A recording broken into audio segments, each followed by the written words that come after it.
I've decided that Kevin's next wife will be this girl. I couldn't believe what I was hearing. Next wife? What do you mean by that? I asked her. My mother-in-law seemed annoyed. You're really slow, aren't you? What I mean is, we don't need you anymore. Your time is over. What do you mean my time is over? I don't think you can have children anymore, will you? That's why this young girl will be Kevin's new wife. My name is Mary, I'm 34 years old, and I work in an office. I have a husband named Kevin. I met him through a blind date, and he's 6 years younger than me, so I thought he wouldn't be interested.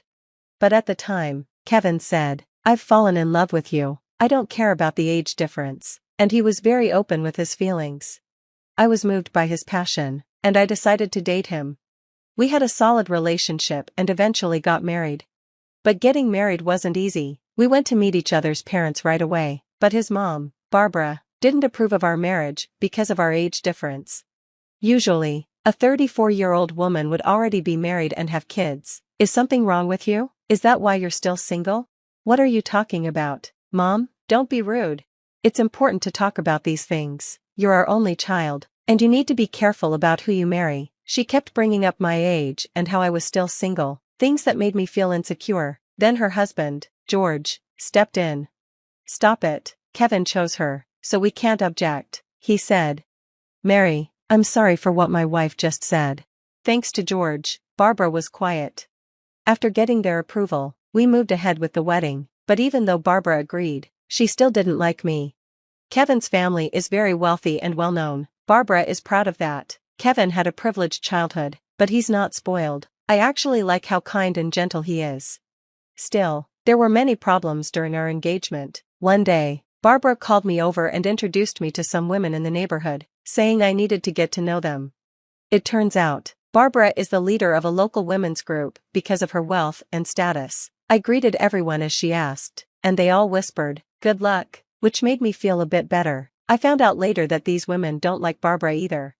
Barbara then told me I needed a checkup to see if I could have children before the wedding. I was surprised, but I decided to go along with it. I wanted to know if I could still get pregnant, so I went to a clinic, and the doctor said I was perfectly fine.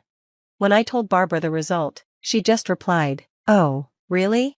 I thought to myself, you're the one who told me to take the test. Maybe she was hoping I couldn't have kids so she could stop the wedding.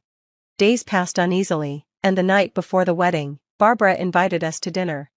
Honestly, I wanted to spend time with my own parents before the wedding, but I was told it's important to accept invitations like this, so Kevin and I went to his parents' house. After dinner and dessert, Barbara started talking about us moving in with them. I couldn't believe what I was hearing. She casually said, "I don't mind if you move in with us right after the wedding." Apparently, Barbara thought we had no choice but to live with them. No way, she must be joking, I thought. I didn't want my newlywed life to be controlled like that. I quickly spoke up, "Barbara, I'm sorry, but what do you mean moving in? I don't know what to say. This is too much to think about before we're even married," I added. Barbara looked surprised, as if what I said was crazy. "Kevin, haven't you told her yet?" "Huh?" I panicked and looked at my husband, and then, staying calm, he said, "Oh, yeah, I think I forgot." "What do you mean?" "Mom and I have been talking for a while about moving into this house after we get married." "Wait a second, you never told me about this. This is something we should have talked about and decided together a long time ago." "Sorry, but it's already decided. I want you to understand, Mary." "What? No." Looking back, I should have called off the marriage right there, but this was 2 years ago when I had just turned 32. I felt like if I didn't go along with it, I might never get married again. Maybe that impatience made me go down the wrong path. Well, he did propose, and I was excited about getting married. In the end, I agreed to live with Kevin's parents, but living there turned out to be much worse than I thought. First, there was almost no privacy, so I couldn't have the romantic, peaceful newlywed life I imagined. On top of that, Barbara kept criticizing me. "Mary, you have such a boring, plain face. Kevin has such a nice face with beautiful eyes and a lovely nose, but I'm worried my grandkids will look like you. Your cooking and housework are average too. You really don't have anything special." This kind of thing happened every day, and because she was the kind of person who asked me to get a fertility check, you can imagine how she'd pressure me about when I'd have children. "Do you even know how old you are? You don't have much time left. If you can't have a baby, you're useless to us. You better have a boy. It was shocking to hear such comments in this day and age, but I shrugged it off, thinking this was probably just how they were, since they came from a traditional landowning family. Barbara also kept bothering me about my job, saying, "When are you going to quit?" I liked my job, and since I moved into the house, they allowed me to drive to work. I didn't want to quit because I didn't want to be a burden, so I just ignored everything Barbara said. But after a while, Barbara demanded I pay her $1,000 a month if I wasn't going to quit my job. In other words, she wanted me to pay for living in her house. Kevin didn't have to pay any rent or living costs, but I guess Barbara was upset that I didn't listen to her, so she made this request. Since she had been letting me live there for free, I agreed to pay the $1,000 a month. "Well, you're just an office worker, so if I take this much money, you won't have much left for yourself, will you?" she said with a smug smile. "I'm not the kind of person who spends much money. I use things until they break, so my life is pretty simple." Barbara probably thought I didn't have much money, but it wasn't tough for me. What really stressed me out was how she kept harassing me. 2 years of living like this passed. Now that I'm 34, not only does Barbara keep pressuring me, but Kevin also says, "Why can't you have a baby?" and blames me for everything. I didn't expect Kevin to say something like that, and I was shocked. Since then, he has joined Barbara in tormenting me. I thought we loved each other, but after living with Barbara for 2 years, I think Kevin has started to be influenced by her. If it were just Barbara, I could handle it, but Kevin's betrayal hurts me deeply because I thought we had a great relationship. Over time, both Kevin and Barbara's actions get crazier. One day, after work, I walk into the living room and see a woman there. Besides my husband and his parents, she looks younger than Kevin, maybe in her mid-20s. I wonder who she is. Barbara tells me to sit down. Once I do, she says something I can't believe. "I've decided Kevin's next wife will be this girl." What? I can't believe what I'm hearing. Next wife? What do you mean? I ask her. Barbara looks annoyed at my confusion. "You really are slow, aren't you? We don't need you anymore. Your time is up." "What do you mean my time is up? I don't think you can have children anymore, can you?" "That's why this young woman will be my son's new wife. She's 23, and she's the niece of one of the women in our community. She's prettier than you, and I'm sure she'll have a healthy baby boy." What a woman. I'm still married to Kevin, but now she's bringing in a new wife? Kevin will surely be upset by this. At least, that's what I thought, but I was wrong. "That's why I want you to sign these divorce papers as soon as possible," Kevin says, handing me the papers. I'm completely shocked. Is having a child really that important? My life will be ruined if I stay with these people. By the way, George, my father-in-law, who had warned Barbara before we got married, has been useless since then. He hasn't tried to get involved in any of this.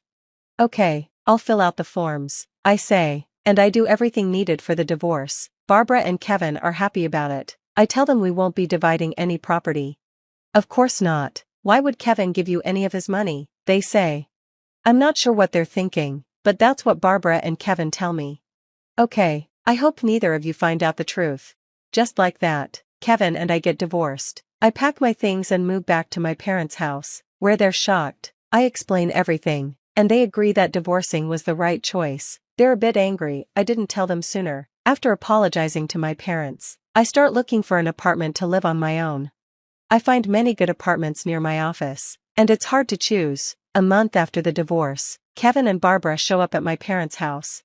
Mary, what's going on? What are you doing here?" I'm the one who wants to know what's going on.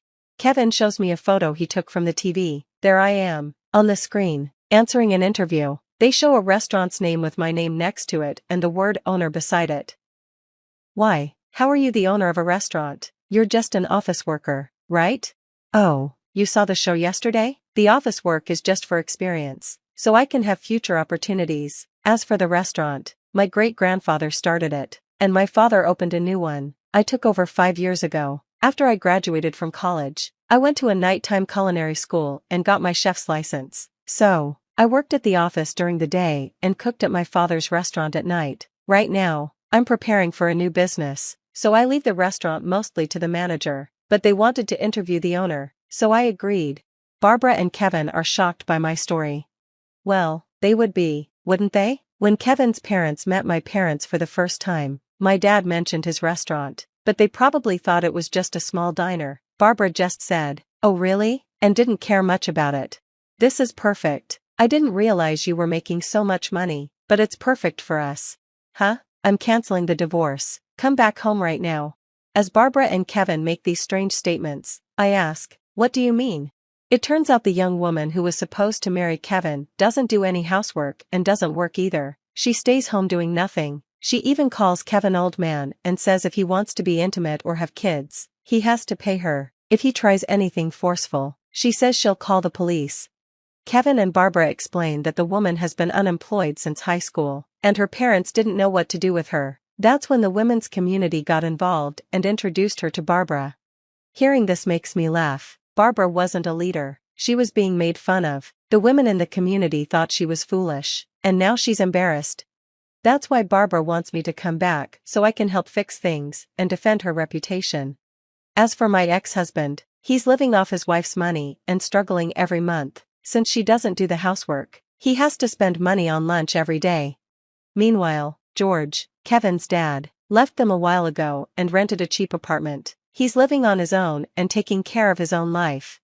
It's exactly the kind of thing Josie would do, and it makes me chuckle. "We're having a really tough time, you have to come back," Kevin begs. I try not to laugh and say, "You know this is all your fault, right? You two kicked me out and brought that girl into your house, so you should be responsible for everything that happened. If you stay here any longer, I'm calling the police." Kevin and Barbara leave, heads drooping. I don't know what happened to them after that, but according to a woman from the community I befriended while married, life is really hard for them. Even Barbara has started working part-time. Kevin's new wife is still doing nothing but spending his money, and they've tried to make her leave, but she has ways of staying. Kevin and Barbara are completely exhausted. It serves them right. I finally find a new apartment and live in the room of my dreams. Single life is so pleasant. I feel like I don't need to get married anymore, but I still want to find romance, so I'm open to whatever encounters the future brings. For now, I'm focused on my work.